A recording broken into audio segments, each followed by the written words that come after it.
Si la prévention des conflits d'intérêts a échoué, il faut bien les régler, ces conflits entre associés. Et pour cela, il faut faire appel à un certain nombre de solutions juridiques et judiciaires, solutions qui mettent en lumière le concept central d'intérêt social, que nous évoquerons dans un premier temps.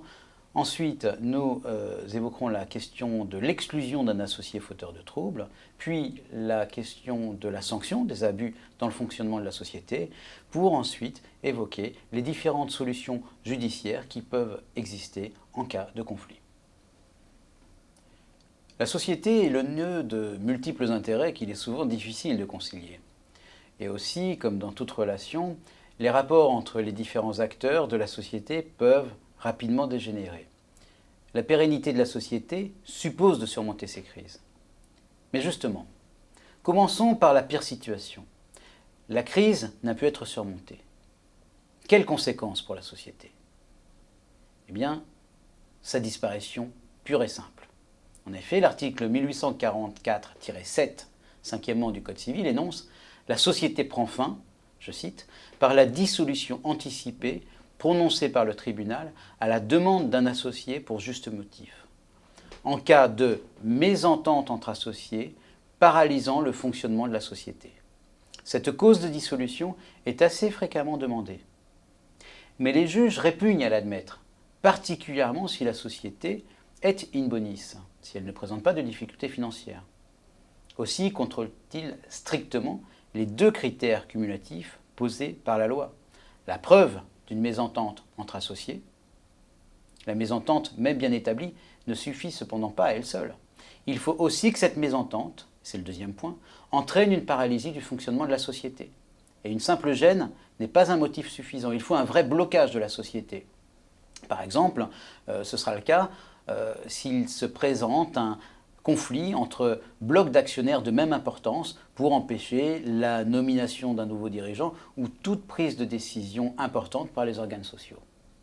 Alors pour éviter un tel échec, plusieurs solutions, tant juridiques que judiciaires, peuvent être mises en œuvre en cas de difficulté. Toutes sont inspirées par la préservation de l'intérêt social. Aussi, avant d'évoquer quelques solutions à différents conflits possibles, il faut dire un mot de cette notion centrale d'intérêt social. La notion d'intérêt social n'apparaît quasiment pas dans la loi. À vrai dire, c'est la jurisprudence qui l'a forgée pour servir de critère afin de décider si telle mesure ou telle décision est bonne ou non pour la société.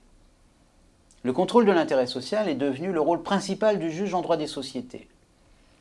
L'intérêt social est une notion floue, ce que l'on nomme un standard juridique.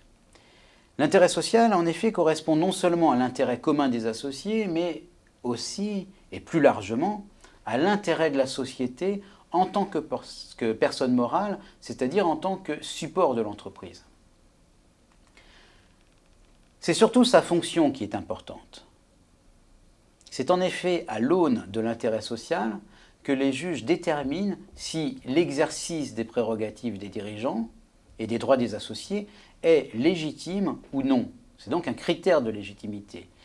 L'intérêt social est systématiquement employé en temps de crise, car toutes les solutions que l'on va maintenant évoquer ne se justifient que par la préservation de l'intérêt social.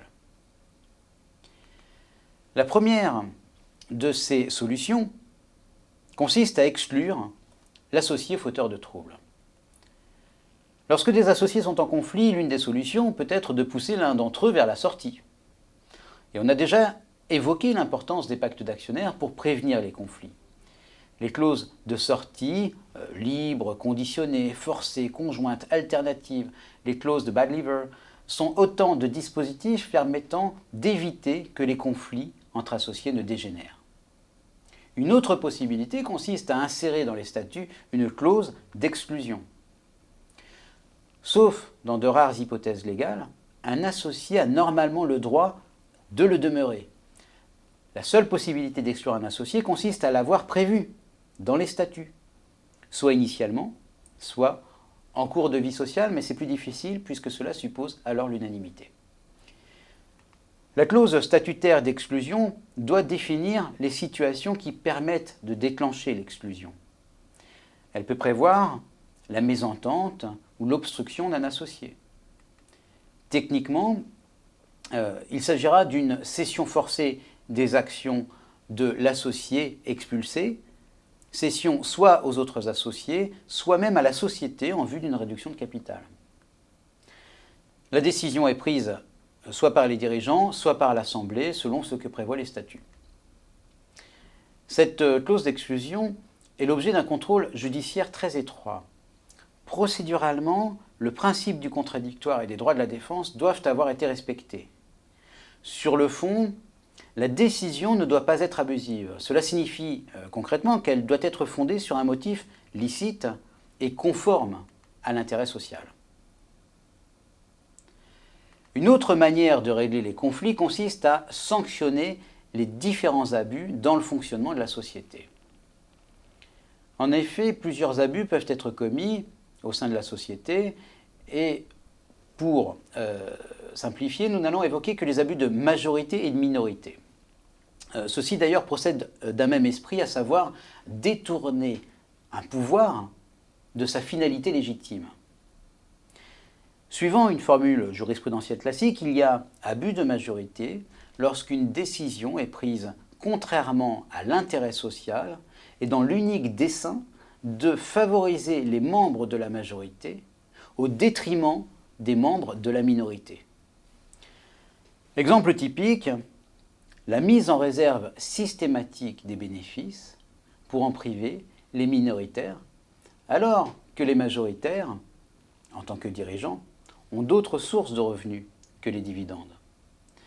Dans ce cas, non seulement la décision litigieuse peut être annulée, mais de plus, les majoritaires peuvent être condamnés à des dommages-intérêts. La même logique vaut lorsque ce sont les minoritaires qui bloquent les décisions. Et dans ce cas, le juge peut désigner un mandataire ad hoc qui est chargé de voter à la place et au nom des minoritaires récalcitrants. Enfin, il faut noter une dernière variante qui est l'abus d'égalité. Lorsque nous sommes en présence de deux blocs identiques, eh bien pour sortir de l'impasse, le juge peut sanctionner le fauteur de trouble par des dommages-intérêts. Mais si le blocage perdure, il pourra soit désigner, là encore, un mandataire ad hoc, soit même prononcer la dissolution de la société pour mésentente, comme nous l'avons déjà évoqué.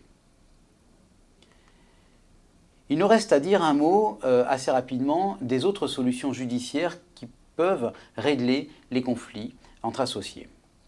Le juge, normalement, ne doit pas s'immiscer dans la gestion des sociétés, ce n'est pas son rôle, mais il y est appelé de plus en plus souvent.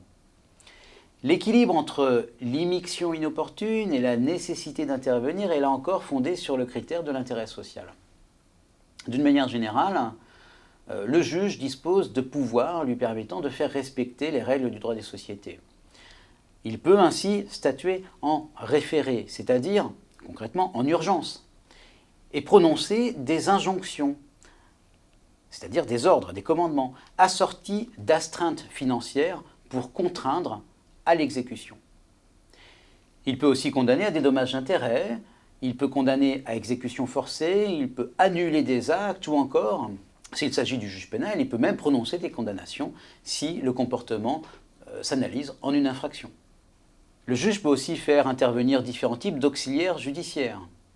Il peut nommer un administrateur provisoire à la demande des associés. Il est nécessaire pour cela qu'il existe une situation de paralysie des organes sociaux et un péril imminent pour la société. L'administrateur provisoire, dans ce cas, va se substituer aux dirigeants en place qui vont se trouver dessaisis. Et l'étendue de la mission de cet administrateur provisoire doit être définie en amont par le juge. Le juge peut aussi désigner un expert de gestion. La demande doit en être faite par un ou plusieurs associés ayant au moins 5% du capital, 10% dans une SARL. L'expertise de gestion ne peut porter que sur une ou plusieurs opérations de gestion bien déterminées, et non sur la gestion de la société en général. À l'issue de sa mission, l'expert rend un rapport. L'intérêt est évident. Il s'agit en fait, pour les minoritaires, d'y trouver des éléments à charge contre les dirigeants, généralement en vue de déclencher des actions judiciaires. De manière approchante, le juge peut aussi nommer un expert in futurum à la demande de tout intéressé. Cette expertise, qui est aussi appelée expertise préventive ou référé probatoire, en vertu de l'article 145 du Code de procédure civile, vise à rassembler ou à conserver des preuves en vue d'un procès. Enfin, parmi les autres intervenants, les nombreux intervenants qui peuvent être nommés par le juge, il faut évoquer le mandataire ad hoc. Mandataire ad hoc qui, comme son nom l'indique, peut être chargé de missions très diverses. Il peut intervenir en tant qu'enquêteur, conciliateur, pour enquêter sur la situation et proposer des solutions en vue de concilier les parties. Le mandataire ad hoc peut aussi intervenir ponctuellement pour débloquer une situation et notamment pour exercer les droits de vote d'un associé qui, de mauvaise foi, entrave le bon fonctionnement de la société.